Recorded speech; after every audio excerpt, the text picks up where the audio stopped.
Au Mali, l'on en vient à la case départ. Le lundi 24 mai dernier, au lendemain de la publication du nouveau gouvernement, l'armée a ressurgi. Le président et le premier ministre de la transition ont été déchargés de leurs fonctions. Un énième putsch qui remet au goût du jour plusieurs questions géostratégiques et politiques. Ras-le-bol et mécontentement. Rebelote.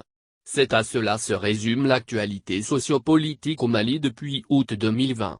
Date à laquelle le pouvoir d'Ibrahim Boubacar Keïta a été renversé par une junte, basée au stratégique camp de Kati, conduite par le colonel Assimi Goïta. Mais après 8 mois de transition conjointement menée, avec à la tête, le président Bando et un premier ministre, Mokhtar Ouane, les choses basculent à nouveau. En effet, visiblement mécontent de l'éviction du nouveau gouvernement, des ministres de la Défense et de la Sécurité Modibo Koné, le chef de la junte a ordonné l'arrestation du président de la transition Bando et de son premier ministre Mokhtar Ouane. Ces derniers qui sont conséquemment gardés, depuis lors, au camp militaire de Kati. Les deux dirigeants sont accusés par le vice-président de la transition d'avoir enfreint à la charte de la transition. Dans les faits, il est à noter que le gouvernement remanié a écarté des proches de la junte, notamment le colonel Sadio Camara, qui venait tout juste de perdre son fauteuil à la défense.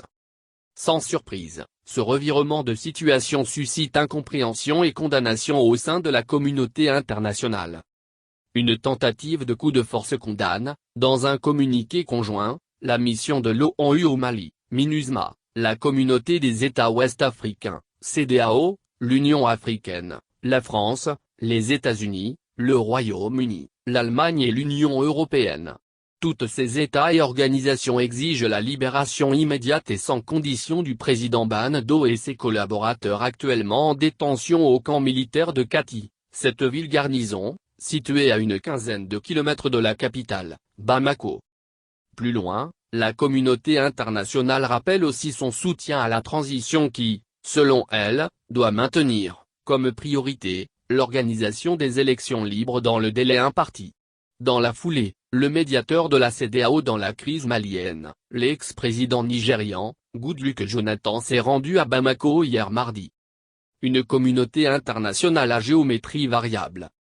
De toute analyse faite, on comprend, dès lors, que les militaires maliens, par ce énième putsch, expriment visiblement leur mécontentement.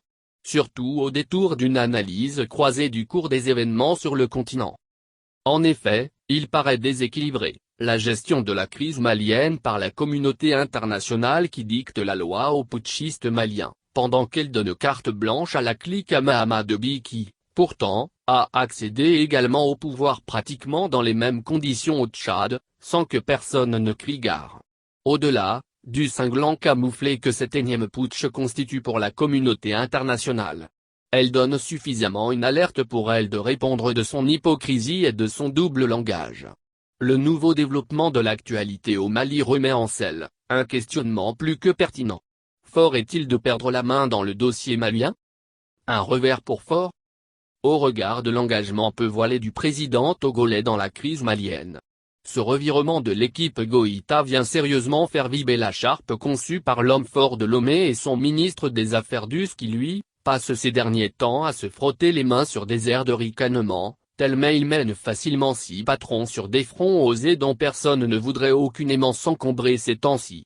Depuis le renversement du pouvoir jusqu'à la prise de pouvoir par les militaires en passant par l'organisation de la transition politique, Lomé s'est hissé à pas précipités dans le processus. En effet, depuis 8 mois, Faure Gnassingbé ne se lasse pas de s'ériger en véritable parrain des putschistes maliens. Cette mission de bons auspices de Lomé se traduit par les multiples trajets effectués au Mali par le chef de la diplomatie togolaise, Prof Robert Duce qui se retrouve le bras opérationnel de Faure Gnassingbé dans le dossier malien. Tout comme ce qui se dessine d'ailleurs dans le dossier tchadien. Mais alors, au regard des dernières évolutions de la situation au Mali, l'on est en droit de se demander si le plan d'antiterrorisme dans le Sahel de Faure Gnassingbé n'est-il pas finalement en train de sombrer.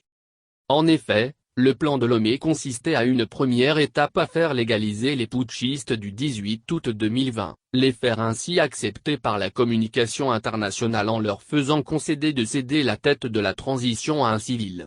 Ce plan une fois réussi en septembre 2020 avec l'installation Bando à la tête du CNT, Lomé a ouvert un second front en se proposant médiateur entre les extrémistes islamistes du Nord Mali et le CNT qu'il a transformé en filleul. Avec cette seconde offre, Faure Gnassingbé a réussi opportunément à s'offrir les marches du palais de l'Élysée qui lui échappaient depuis 16 ans qu'il applique son droit d'héritage sur le Togo. Et tout était sur des roulettes quand Patatras Assimi Goïta a décidé au fil des événements de remettre ses rangées sur la table, déchirant au passage le frêle costume marketing que Lomé a réussi tout fraîchement à réaliser à lui et à ses compagnons de putsch.